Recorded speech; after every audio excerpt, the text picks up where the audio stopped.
Imagine living your life after 50 and feeling energized and excited about your future. Welcome to the Women in the Middle podcast, the podcast for women who are ready to figure out what they want and create the life they deserve.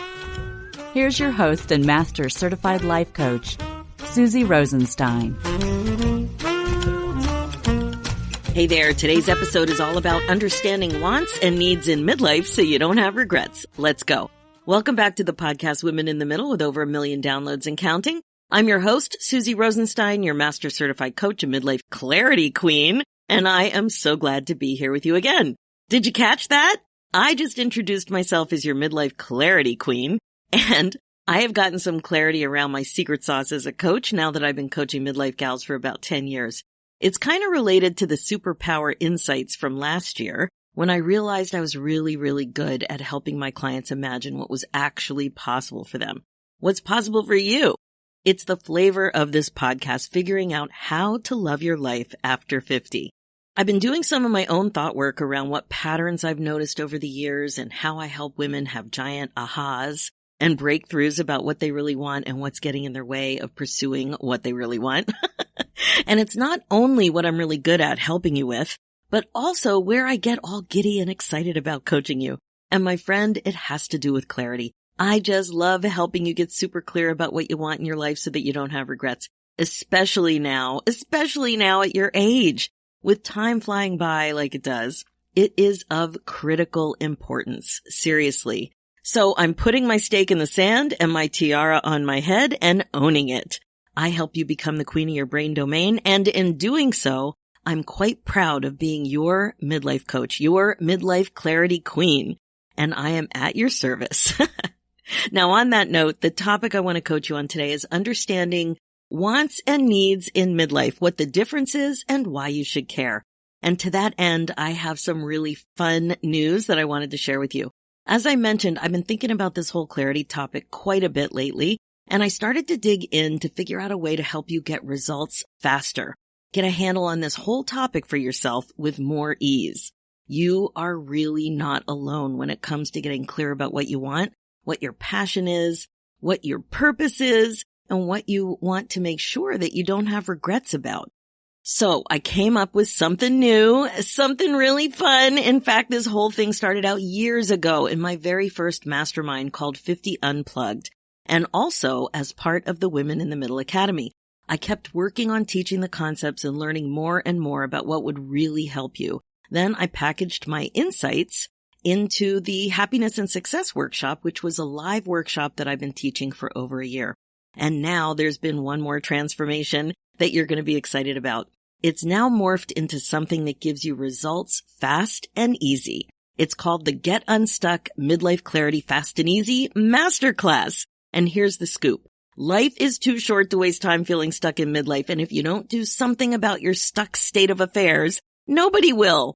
Now you can do this. Take this fun online midlife masterclass and get clear about your next chapter priorities without spin, confusion, and overwhelm in less than an hour.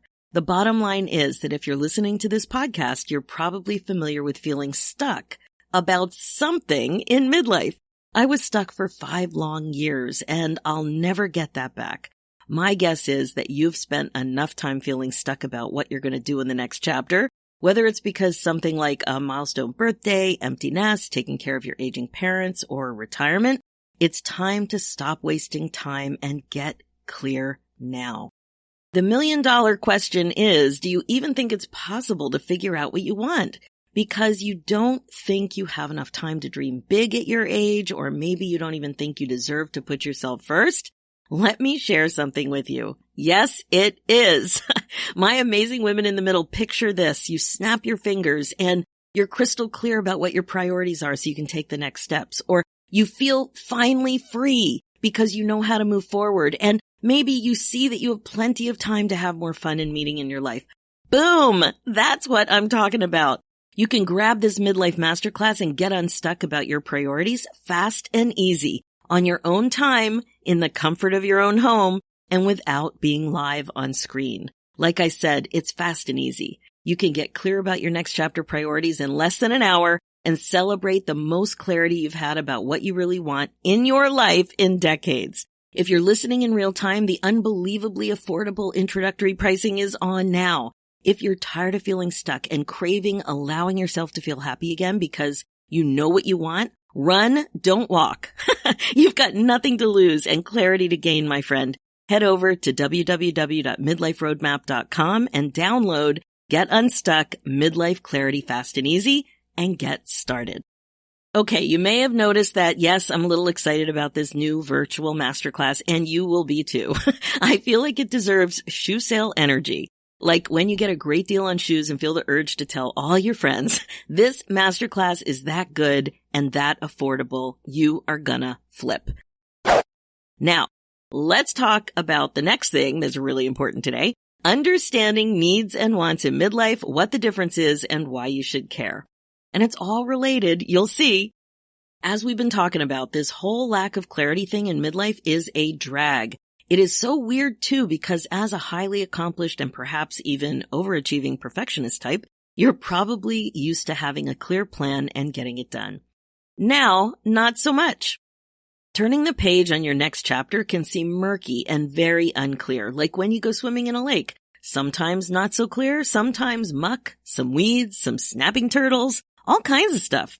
But when you're swimming in the Caribbean, crystal blue water and amazing visibility, that is what we want. We tend to want a clear path forward wrapped up in a pretty Tiffany bow, thank you very much. And while we're at it, please sprinkle on some certainty too. Good one, right? Well, as you probably know, life just isn't like this. And for a variety of reasons, getting clarity at this time in your life can be more challenging than you probably imagined. There are lots of reasons why, too.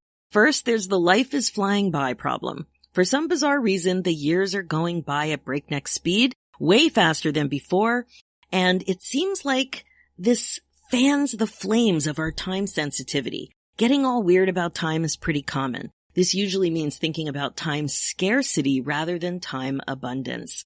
What you're running out of time to do versus what you have plenty of time to do. For example, I used to think a funny thought about weight. After I had my first kid in 95, I remember struggling to lose the baby weight. I thought to myself, it's okay as long as I lose it by the time I turn 50. Well, that was 29 years ago, and it's still not all gone. I only remembered this thought last year when I turned 60. I was in the powder room washing my hands, looking in the mirror, and it popped into my head. Even though I was well aware that I turned 60, I was surprised that I turned 60 regarding this thought. Like, what the heck? Time perception is a funny part of aging and affects the pressure to figure things out when it comes to the way you want your next chapter to roll out. The pressure doesn't help because it comes with all kinds of unhelpful thoughts. Like, this is taking too long. Why don't I know what I want? Is there something wrong with me? I'm afraid of having regrets. What am I going to do? And so on. And another reason it can be challenging to sort out what you want is because this time of your life might be the first time that you've had the space to put yourself first. Now, I know technically you've always had the space, but now that you are more established in your career and your kids are older, this phase has the potential for you to actually embrace and allow yourself to be happy with a life full of stuff that you want to do on purpose. Well, this is weird. It can be uncomfortable. It can feel indulgent. This means you actually have to prioritize and spend time and resources on yourself. And there are lots more reasons, but these two are biggies. Time sensitivity and urgency, and discomfort with putting yourself first. They can be the mucky weeds clogging up the motor of your next chapter roadmap. So now that I've set the stage a little bit, let's peel the onion a bit more and take a look at the difference between wants and needs. This distinction is an important third aspect of why this clarity thing can feel difficult. I remember this wants and needs discussion from my teenage years. It was a big lesson that my mom drilled into me. There's a difference between wants and needs. When I was 16, this was quite relevant with conversations about what I wanted with my hard-earned income from retail sales jobs at the mall. Even at a young age, you can start to tell the difference between what you want, your desires, that is, and what you need, which has more to do with the basics in life. The classic definition is that needs are things like housing, utilities, food, healthcare, and transportation, for example. Wants are things like dining out, entertainment, streaming services, and gym memberships. And you know what? Maybe pickleball, for example. It became pretty clear in the college years. I wanted to go on a trip to some warm place in the winter. Clearly a want. But I really needed to eat and find some craft dinner on sale for $4 for $1, if you know what I mean. That's really how much it was. Do you remember that? When you're our age in midlife, I think wants and needs can look a little different. I think it's a bit more subjective. Let's look at how you define wants and needs when it comes to your next chapter plans. Let's start with needs. What comes up for you? What do you need? What do you need in your life going forward? For sure, it's the ones I just mentioned: housing, utilities, food, healthcare, and transportation. But let's dig a little deeper. What kind of food? Organic? Prepared? Is that a want or a need? Actually, I just got a text that my yummy prepared salads are being delivered any minute as I wrote down this point to share with you. What kind of transportation? A secondhand car? A car that's bigger or nicer than what you could afford 20 years ago? What kind of house? Keeping your larger house with grandkids in mind? Downsizing and investing the extra money you earned from the sale of your home? Moving to a warmer climate? Buying a bigger or more custom home? You see what I mean? You can see it can get a little tricky or controversial or confusing. And it's relevant because the way you think about this affects the way you feel about this. Now, let's take a look at wants. You might be thinking, what do I really want? Even right now, I want you to notice the first thing that popped up: an idea, a hint, an image, a smell, a feeling, a whisper. What was it? Did you allow the idea to see the light of day? Or did you squish it down immediately because it felt too hard, it seemed too expensive, or it seemed out of reach? Try to really notice what you want. And you may have heard this idea before, but try to get comfortable just noticing what you want without all the judgment about whether or not you can have it or know how to have it. Just allow the concept of being aware of what you want and acknowledging it. I'll give you an example that I blab on and on about all of the time. I want a screen porch. I don't know if I'll ever have one or not, but I love them. I get quotes. I dream about the fountain I would have and all the plants in there. I notice pictures on Pinterest. I'm envious when someone has one. I like a big screen porch, and I cannot lie. It's always on my vision boards too. And when I ask myself this question, an image that always comes up is a water vista, a view. I like a forest too, and I'm so fortunate to look out in my backyard to trees and a forest. It is just dreamy, and I really want a water vista. I have never lived full time in a place where I could look at water. I really want that. Some other things I feel like I want are probably classic bucket list ideas. Do you know what I mean? Like things I want to do. I don't like thinking about them as bucket lists, like before you kick the bucket, but that is a traditional word that's used to describe them. So, for example, I want to really go to the Galapagos. I want to see those blue-footed booby birds. I really do. I also want to have some kind of an immersive educational elephant experience. I want to take art classes. I want to become more flexible, like with my body. I want to replace my living room and dining room furniture. They are ancient. I want to love to cook more than I do. I want to become a better sleeper. I want to create and stick to a healthy morning routine that makes me feel good. So what do you think? Should some of these ideas be needs instead of wants? Where you put something on your list, either a want or a need, depends on what you make it mean, how you think about it. You may not even know what you really think and all of the weird wonky thoughts that are related to it.